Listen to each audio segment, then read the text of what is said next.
নমস্কার, কেমন আছো সবাই? আশা করছি সকলে খুব ভালো আছো, সুস্থ আছো আর সাবধানে আছো। তোমাদের আশীর্বাদ আর ভালোবাসাতে আমিও বেশ ভালো আছি। অঙ্কিতাস ব্লগের আরও একটি নতুন ব্লগে তোমাদের সকলকে জানাই অনেক অনেক স্বাগত। আজ শুক্রবার, আর এই যে ভিডিওটি দেখছো, এই ভিডিওটি হচ্ছে গত বুধবারের।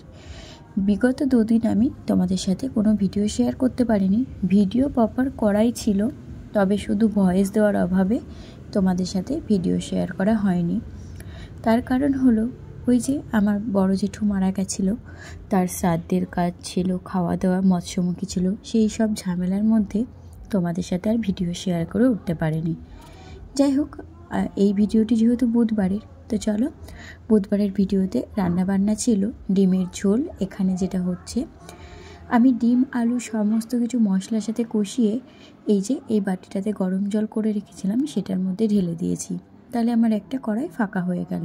আর কড়াইতে বসিয়েছিলাম বড়মশাইয়ের জন্য মূলো আর আলুর চচ্চড়ি। এখানে বড়মশাইকে খেতেও দিয়ে দিয়েছিলাম। তারপরে বড়মশাই খেতেই চলে এসেছিলাম এখানে রাতে কিছু বাসন ছিল সেগুলো গোছাতে। তো আমি চেষ্টা করি সকালবেলা দৌড়ঝাঁপের মধ্যে যতই তাড়াহুড়ো লাগুক না কেন, আমি সারাদিন আজকে যা যা রান্না করব, আমাদের জন্য যা যা রান্না হবে, সবটাই যেন আমি সময়ে কমপ্লিট করতে পারি, যাতে সব একটু একটু করে হলেও বড়মশাইকে দেওয়ার চেষ্টা করি। তো সেই কারণেই আজকে তরকারিটা বাটিতে করেছিলাম, মানে মশলা কষিয়ে বাটিতে শিফট করে দিয়েছিলাম। তারপরে কড়াইতে করে নিয়েছিলাম বড়মশাইয়ের মূলো চচ্চড়ি, যেটা ওরা খুব ভালোবাসে। আমি খাই না যদিও, তবে আমার শ্বশুর বাড়ি সবাই খুব মূলো ভালোবাসে। তো যাই হোক, আজকে রান্নাবান্না কমপ্লিট। এখন না অনেক কাজ পড়ে আছে, আর মাথার মধ্যে এটাই চিন্তা চলছে যে কাজগুলো কি করে সামলাবো। আর এখন যেহেতু 12:30-1টার মধ্যে স্নান হয়ে যায়, তো মাথার মধ্যে আরও চিন্তা হয়ে রয়েছে যে স্নানটা কমপ্লিট করতে পারবো কিনা, সময়ের মধ্যে কাজগুলো করে উঠতে পারবো কিনা। তো যাই হোক, কিছুক্ষণ বসে নিয়ে ভাবলাম অত চিন্তা করে লাভ নেই, চলো কাজে হাত দেওয়া যাক। তো রান্নাবান্না শেষ, এখানে চলে এসেছিলাম রান্নাঘরটা পরিষ্কার করতে। বড়মশাইও চলে গেছে সে তার কাজে। আমি এখন রান্নাঘরটা পরিষ্কার করে বেরিয়ে আগে বাইরের কাজগুলো করে নেব। ঘরটা আজকে আর আগে মুছবো না, তার কারণ হলো আজকে ঘরের খাট আর ড্রেসিং টেবিলটা পরিষ্কার করব। ভীষণ নোংরা হয়েছে, তো আজকে ড্রেসিং টেবিলটা পরিষ্কার করবই। তো চলো এখানে আগে রান্নাঘরটা পরিষ্কার করে নিই, তারপরে যাব এঁঠো বাসন মাছ আছে, ঠাকুরের বাসন আছে, সেগুলোও পরিষ্কার করতে। আর জামা কাপড় সমস্তটা কাচাকুচি করে নিয়ে তারপরে একেবারে ঘরে ঢুকবো। ঘর পরিষ্কার করে স্নান একেবারে তারপরে ঘরের থেকে বেরোবো। দুদিন ভিডিও দিইনি, ভীষণভাবে দুঃখিত। কি করব বলো, সমস্তটাই তো তোমরা প্রথম থেকে শুনে আসছো। আমার একার হাতের সংসার, আর সমস্তটা সামলে না, ঘর বাইরে সমস্তটা সামলে আমার পক্ষে এই ভিডিও করাটা অনেকটা চাপের। ভিডিও করাটা চাপের হয় না, কিন্তু ভিডিও এডিট করা, ভয়েস দেওয়া, এটা আর শরীর দিয়ে ওঠে না। রান্নাঘরটা পরিষ্কার করেই 9টা বাজে। ভাবলাম যে আগে ঠাম্মার প্রেশারের ওষুধটা দিয়ে যায়। এখন কাজে হাত দিলে বাইরে চলে গেলে অনেকটা সময় লেগে যাবে, প্রায় ঘন্টাখানেকের কাজ আছে। এঁঠো বাসন মাজবো, ঠাকুরের বাসন মাজবো, জামা কাপড় কাচবো, এগুলো সবই তো বাইরের কাজ। এখন আর ঘরে আসা হবে না, তাই ঠাম্মার ওষুধটা আগে দিয়ে গেলাম। সাথে দিয়ে দিলাম চোখের ড্রপটাও। ওনার চোখে একটু সমস্যা, মানে একটা চোখে তো দেখতেই পারি না, আর একটা চোখে এই ড্রপ দেওয়াতে একটু একটু যাই হোক দেখতে পাই। ড্রপ দেওয়ার কাজটা বড়মশাই করে, কিন্তু সে মাঝে মাঝে ভুলে গেলে আমি দিয়ে দিই। তো তারপরেই চলে এসেছিলাম এখানে এঁঠো বাসন মাজতে। ওদিকে আমার ঠাকুরের বাসন মাজা হয়ে গেছে অলরেডি, এঁঠো বাসনটা মাজতে এসেছিলাম।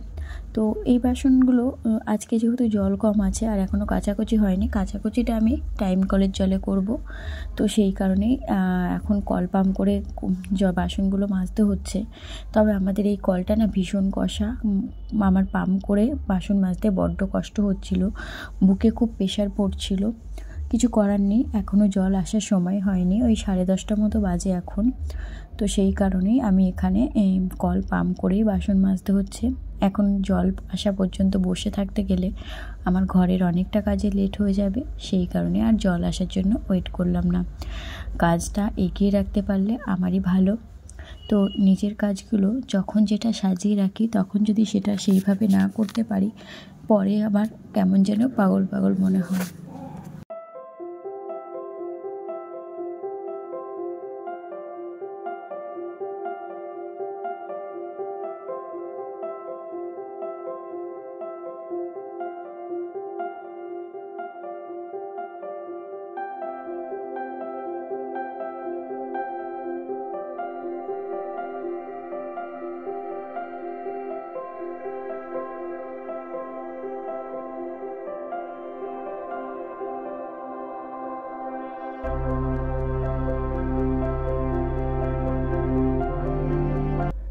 চলো, বাসনগুলো ধুয়ে রান্নাঘরের বারান্দায় উপর দিয়ে দিয়েছিলাম।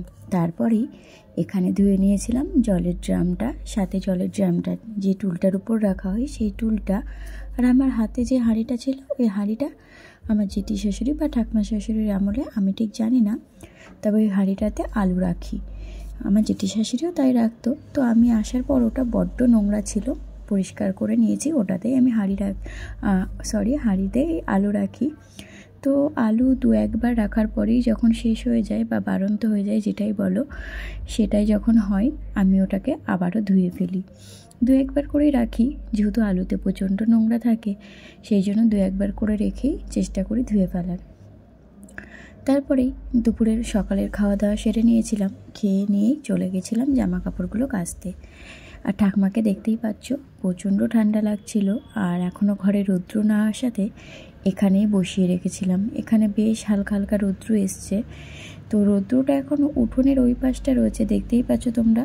আর একটু পরে রৌদ্রটা এদিকে আসবে। যখন সূর্যটা আস্তে আস্তে পশ্চিম দিকে যাবে, তখন রৌদ্রটা আবার আমাদের বাড়ি পূর্ব দিকের দিকে আসবে। যাই হোক, চলো এখানে জামা কাপড়গুলো মেলে নিই, তারপরে যাব ঘর পরিষ্কার করতে। এখন অনেকটা বেলা হয়ে গেছে, প্রায় 11টা কি 11:30 দিকে বাজে। 11:30 হয়নি, ওই 11টা মতো বেজে গেছে। সেই জন্যই তাড়াহুড়ো করছি। এখনও ঠাম্মাকে স্নান করাতে হবে, খাট পরিষ্কার করতেও বেশ খানিকটা সময় লাগবে, সাথে ড্রেসিং টেবিলটাও পরিষ্কার করতে সময় লাগবে। তো তারপরে ঘর মোছা আছে, অনেকটাই সময় লাগবে। ঠাকুর পুজো দেওয়া আছে। তারপরে এই যে রাতে ভিডিও করে রাখি, সেগুলো আর ভয়েস দেওয়া হয় না। স্নান সেরে পুজো দিয়ে তারপরেই ভয়েস দেব। সেই সব সমস্যা আর সব কাজগুলোই তো একা হাতে করতে হয়। যেহেতু রাতে আর ভয়েসটা দেওয়া হয় না, সেই কারণেই আমার ভিডিওটা আপলোড করা হয়ে ওঠে না ঠিকঠাক সময় মতো। যাই হোক, চলো, এখানে আজকে বেশ কয়েকটা নাইটি হয়েছিল। তার কারণ হলো, সকালবেলা বাসি নাইটি ছেড়ে কাকুমণিকে চা করে দিয়েছিলাম, সেই নাইটিটা পরেই রান্নাবান্না সেরেছিলাম। আবার ঠাকুর পুজো দেব, ঠাকুরের বাসন মাজবো বলে রান্না করার যে নাইটিটা ছিল সেটা চেঞ্জ করে নিয়েছিলাম, নিয়ে এখন যেটা পরে আছি ওটা পরেছিলাম। হঠাৎ ঠাকুরের বাসন মাজতে মাজতেই ঠাম্মা শাশুড়ির পটি পেয়েছিল। তো তাকে পটিতে নিয়ে যাওয়াতে আমি আবারও নাইটি চেঞ্জ করেছিলাম। সেই সব নাইটি দিয়ে আজকে মোটামুটি সকালবেলা 3খানা নাইটি হয়েছিল আমার। সেই সব নাইটি টাইটি সমস্ত কিছু কেচে নিয়েছি। এখন যাব ঘর পরিষ্কার করতে।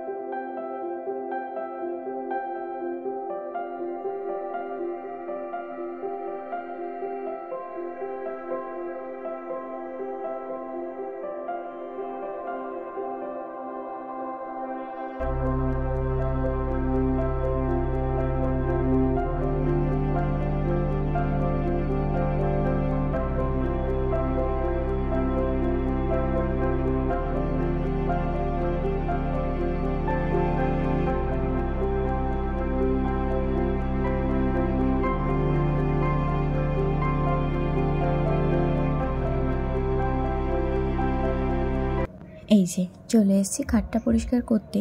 সকাল থেকেই যেহেতু ভেবে রেখেছিলাম খাটটা পরিষ্কার করব, তাই আর বিছানা গুছিয়েছিলাম না।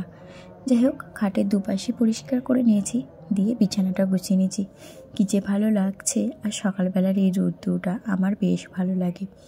আর এখানে দেখতেই পাচ্ছ ড্রেসিং টেবিলটাও মোটামুটি পরিষ্কার করা হয়ে গেছে। আর তোমাদেরকে তো আগেও বলেছি, আমি শুকনো ন্যাকড়া মানে জল ন্যাকড়া আর শুকনো ন্যাকড়া দুটোই হাতে রাখি। ওই যে চেয়ারের উপর রয়েছে জল ন্যাকড়া, আর এখন যেটাতে মুছছি এটা হলো শুকনো ন্যাকড়া। জল ন্যাকড়া দিয়ে অলরেডি মোছা হয়ে গেছে। তো এখন আর বাকিগুলো পরিষ্কার করব না, এখন শুধু এই খাট আর ড্রেসিং টেবিলটাই করলাম, কারণ সকালবেলা এইসব কাজ আমি কখনোই করি না। এখন যেহেতু সকাল সকাল রান্নাটা হয়ে যায়, তাই হাতে কিছু সময় নিয়ে এই কাজগুলো করছি। আমি বেশিরভাগ সময়টাই এই কাজগুলো রাতের জন্য তুলে রাখি। তো রাতের বেলা যদি শরীর ভালো লাগে তাহলে আলমারি, শোকেস এগুলো পরিষ্কার করব। এখন শুধু এই দুটোই থাক। এখন যাব ঘর মুছতে। মোটামুটি আমার এগুলো পরিষ্কার হয়ে গেছে। এখন জায়গায় রাখার পরে তবেই যাব ঘর মুছতে। সংসারের একঘেয়েমি কাজ থেকে মাঝে মাঝে আমারও না ভীষণ ইচ্ছা করে একটু বিরতি নিই। মাঝে মাঝে মনে হয় যে কোথাও গিয়ে একটু থেকে আসি, কদিন ধরে একটু রেস্ট নিই, বা কেউ একজন থাকুক যে আমাকেও একবেলা রান্না করে খাওয়াবে, আমারও বেশ ভালো লাগবে। এই সব কপাল করে আসেনি গো। যাই হোক, সবাইকে করে দেওয়ার দায়িত্ব নিয়ে এসেছি, কিন্তু আমার দায়িত্ব কিন্তু বর ছাড়া কেউ নেয়নি। আমি সেটা অসুস্থতায় বুঝতে পেরেছি। আমার নিজের দায়িত্ব আমার মা পালন করছে, আর আমার বরমশাই। যাই হোক, খাটটা পরিষ্কার করেই বেরোতেই মনে হলো যে চলো, আমার মিক্সার মেশিনটাও একটু বেশ নোংরা হয়েছে। উপরটা তো বেশ ভালো করে পরিষ্কার পরিচ্ছন্ন করেই রাখি, কিন্তু এই ভিতরের এই জায়গাটা না মাঝে মাঝে মশলা পড়ে যায়, যেটা আমি এখন ভালো করে পরিষ্কার করে নিচ্ছি। আর যেহেতু আমার মিক্সার মেশিনটা সাদা কালারের, একটু নোংরা হলেই না বোঝা যায়। আর আমি চেষ্টা করি দুদিন অন্তর অন্তর এটা পরিষ্কার করে রাখার। ঘরের জিনিসগুলো পরিষ্কার করি আর না করি, আমি এটা কিন্তু পরিষ্কার করে রাখি। দুদিন মশলা করার পরই আমি এখন এটা পরিষ্কার করে রাখি। আগে এটা বাইরে থাকতো না। আগে যেহেতু আমি শিলে মশলা করতাম, খুব বেশি মশলা হলে তখনই এটা বাইরে বার করতাম। এখন তো এটাই আমার সঙ্গী মশলা করার, তো সেই কারণে এটাকে টেবিলে রেখে দিই, এটাকে আর ঘরে রাখি না। তো যাই হোক, চলো, এখানে মিক্সার মেশিনটাও পরিষ্কার করে নিলাম, তো আরও একটা কাজ কমলো। এখন যাব ঠাম্মার ঘরের বিছানাটা গোছাতে। যেহেতু ঠাম্মা নেই, তো ঠাম্মার ঘরের বিছানা তো রোজ গোছানোও হয় না আর ঝাড়াও হয় না। ওই যখন ঠাম্মা বাইরে থাকে, যেদিন আমার সময় হয়ে ওঠে সেদিনই আসি। এই কাজগুলো তো সকালবেলা করি। একটানা একভাবে 4টে ঘরের বিছানা তুলতে কোনো অসুবিধা হয় না, কিন্তু যখনই একটা বিছানা পড়ে থাকে, পরে আর সেটাকে করে হয়ে ওঠে না। এটা আমার ক্ষেত্রে, জানি কি না সবার ক্ষেত্রে হয় কিনা জানি না, তবে এটা আমার ক্ষেত্রে হয়। আমি যে কাজটা একটানা করে ফেলতে পারি সেটা সাথে সাথেই হয়ে যায়। পরের জন্য যদি তুলে রাখি, সেটা আর করব করে করা হয়ে ওঠে না। তো সেরকমই এই ঠাম্মার ঘরে বিছানাটা যেহেতু সকালবেলা তোলা হয় না, ঠাম্মা যেহেতু সকালবেলা ঘরে থাকে, তো আমার আর পরে সেইভাবে করা হয় না। তো আজ যেহেতু একটু বেলা করে ঘরটা মুছছি, তো হঠাৎ মনে পড়লো ঠাম্মার ঘরে বিছানাটা একটু ঝেড়ে দিয়ে আসি। ঠাম্মা তো নেই, তাই এখানে বিছানাটাও ঝেড়ে দিয়েছি, আর এখন একটু লেপটাও তার শোয়ার উপযুক্ত করে রেখে দেব। এখন যদি আমি লেপটাকে ঠিকঠাকভাবে রাখতে পারি, উনি এসে জাস্ট শুয়েও পড়তে পারবে। এখন গোছালে আবার আমাকে ছড়িয়ে দিতে হবে, সেই জন্য আর গোছাবো না। যেভাবে উনি নিয়ে শুয়ে কমফোর্টেবল হয় সেভাবেই রেখে দিলাম। তারপরেই চলে গেছিলাম ঘর মুছতে। ঘরগুলো মোছা হয়ে গেছে, এখন এই বারান্দাটা মুছলেই হবে। বারান্দাটা মুছতে না আমার বড্ড ঝামেলা হয়। এই যে চেয়ারগুলো সরিয়ে নিতে হয়, আর চেয়ারগুলো বড্ড ভারী। এত ভারী চেয়ার আমি খুব একটা টানাটানি করতে পারি না, সেই কারণেই বারান্দা মুছতে আমার একটু ঝামেলা হয়। আর বারান্দার এক পাশে থাকে ঠাকুমা, এক পাশে থাকে গাড়ি, মাঝখান দিয়ে চলাফেরা করতেও আমার একটু অসুবিধা হয়। যেহেতু আমি হাঁটি কম, দৌড়াই বেশি, সেই কারণেই মাঝে মাঝে গাড়িতে ধাক্কা খেয়ে যাই। কি করব বলো, ঠাম্মাকেও তো ফেলে দিতে পারি না, তাই না? উনিও ওখানে বসে বসে রৌদ্র পোয়ায়, আর গাড়িটাও তো রোজ বার করা বা তোলা সম্ভব না। ঘর মুছেই ঠাম্মাকে স্নান করিয়ে নিয়েছিলাম, তারপরেই চলে আসলাম তার মাথাটা আশ্রয় দিতে। এখন তারটা মাথাটা আশ্রয় দিয়ে আমি যাব নিজে স্নান করতে। স্নান করে এসে আমার বেশ কিছুটা কাজ বাকি আছে, তো চলো আগে স্নানে যাই। স্নান করে এসে তারপরে তোমাদের সাথে দেখা হবে। টাটা।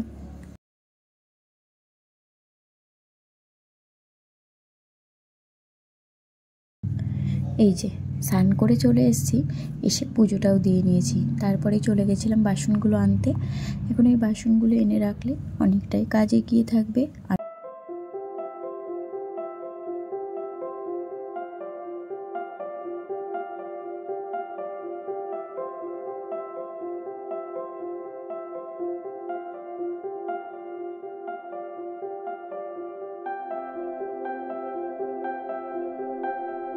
দুপুরবেলা খাওয়া দাওয়ার পরে ঠাম্মার অনেকটাই শরীরটা খারাপ হয়েছিল আজকে, তাই জন্য শোয়া হয়নি। তাই দেখলাম বড়মশাই কাজের থেকে বাড়ি এসে আসার পথে লেবু নিয়ে এসছে। লেবুগুলো বেশ বড় বড় আর গন্ধটাও না ভীষণ সুন্দর ছিল। তারপরেই সন্ধেবেলা চা খেয়ে একটু ঘুমিয়ে নিয়েছিলাম। ঘুম থেকে উঠেই লেগে পড়েছি আবারও ঘরের কাজে। আজ যা কাচাকুচি করেছি সেগুলো শোকায়নি, একটু বেলা হয়ে গেছিলো তো, আর রোদের সেরকম জোর না থাকায় শোকায়নি। আর এই যে সোয়েটারগুলো, এগুলো আগের দিনের, ওই দু একটা ছিল সেগুলোই এখানে গুছিয়ে নিলাম। আর রয়েছে আমার খাটের পাশে যে একটা টুল আছে, ওইটা একটু গোছাবো, বড্ড অগোছালো হয়ে রয়েছে। সাথে এই টুলটা ঢাকার মতো আমার কাছে দুটো জিনিস রয়েছে, মানে ঢেকে রাখার মতো, সেই দুটো অনেকদিন আগেই কেচে রেখেছিলাম। তো করব করে আর এগুলো গোছানো হয়নি। তো আজ একটু হাতে সময় ছিল, রান্না বান্না সেরকম কিছু নেই, ভাত বসিয়ে দিয়েছি। তো এখানে দেখতেই পাচ্ছ, এটা হলো আমার ছেঁড়া একটা নাইটি, যেটা আমি আমার বাপের বাড়িতে পরতাম। তো আমার বাপের বাড়িতে যত ছেঁড়া নাইটি ছিল, আমাদের পুচকি হওয়ার পর সেগুলো তো কাজে লেগেছিল, আর দু একটা আমি এ বাড়িতে নিয়ে এসেছিলাম এই যে ঢেকে রাখবো বলে। আর এটা হলো আমার ডাইনিং টেবিলের কভার, মা কিনে দিয়েছিল, তবে সাদা হওয়াতে আমি আর পাতিনি, কারণ আমাদের বাড়িতে সবাই ভীষণ নোংরা করে, সেই কারণেই আর ডাইনিং টেবিলে পাতা হয়নি। তো এখানটাই আমি পেতে রাখি। আর এইটা তো এই র্যাকটা তো তোমরা আগেই দেখেছো, এটা হলো আমার ভাইফোঁটার একটা গিফট ছিল। তো যাই হোক, চলো এখানটায় গোছগাছ করে নিই। আর ওদিকে আমি রাতের ভাতটাও বসিয়ে দিয়েছি। শীতকাল তো খুব একটা কাজবাজ করতে ইচ্ছা করে না রাতের বেলা, যেহেতু সারাদিন একটানা করে যায়। রাতের বেলাটা মনে হয় একটুখানি লেপের মধ্যে বসে একটু ফোন ঘাঁটি, মনে হয় যে একটুখানি রিলস বানাই, একটুখানি ইউটিউবে শর্ট ভিডিও বানাই। তবে মনে হলে হবে না, করতে তো হবে। করার জন্য সেই এনার্জিটা দরকার, যেটা আমার দুপুরের পরে একদম নষ্ট হয়ে যায়।